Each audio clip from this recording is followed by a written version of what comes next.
in his extraordinary presentation in the Senate, Brett Kavanaugh said that the, quote, political hit job, end quote, directed at him was being done on behalf of the Clintons, among other people. Your response? I mean, really, yes, it deserves a lot of laughter. I wasn't watching when he said that. I was having to be somewhere else and away from a TV and even my phone. And so I heard about it later. And, you know, look, I thought it was just part of the whole of his very defensive and unconvincing presentation. And I told someone later, boy, I'll tell you, they give us a lot of credit. 36 years ago, we started this against him. I mean, it is... Back at Yale.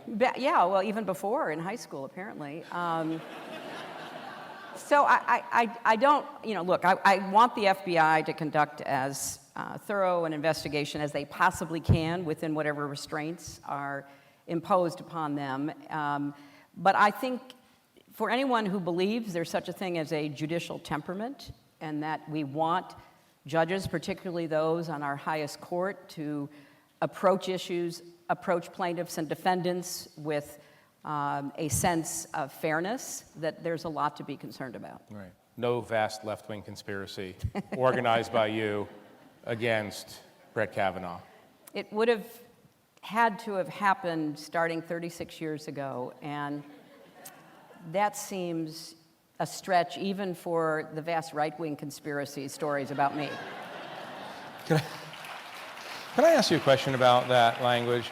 I understand the situation which gave rise to the expression vast right-wing conspiracy, but given where political discourse has gone, do you regret using that kind of language? Do you think that over the past 15, 20 years, we all have not been as careful as we should have been about the way we describe political opposition, political opponents? Well, look, when I said that, I was aware of a very well-organized effort that had been going on for some years. It didn't start in the 90s, it predates the 90s, of powerful interests on both economic and ideological grounds trying to undo a lot of the progress that we'd made as a country.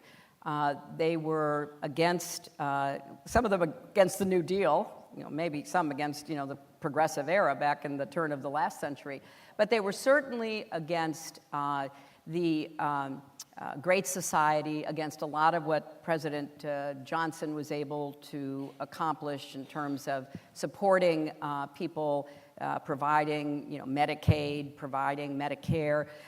There is a very significant and influential and well-funded and quite persistent effort in the country that has been going on for quite some time. Now, I think it is important to kind of keep doors open, but it's difficult to keep doors open when there seems to be this concerted effort to slam doors in the faces of people with whom the other side disagrees, or on grounds of economics or healthcare, want to make life more difficult. So I am certainly in the camp that says, look, we should start trying to talk to each other, listening to each other. But how do you talk to former colleagues of mine in the Senate who are Republicans who denied Judge Merrick Garland even the courtesy of meetings, let alone a hearing and a vote? The Constitution gives the responsibility to the president to nominate and to the Senate for advise and consent. So when you are dealing with a political entity like the modern Republican Party that is trying to win at all costs, it's hard to know quite how to get in there to have that conversation. And I think the best thing we can do is to take back the House and the Senate in November and then start having a conversation. Right.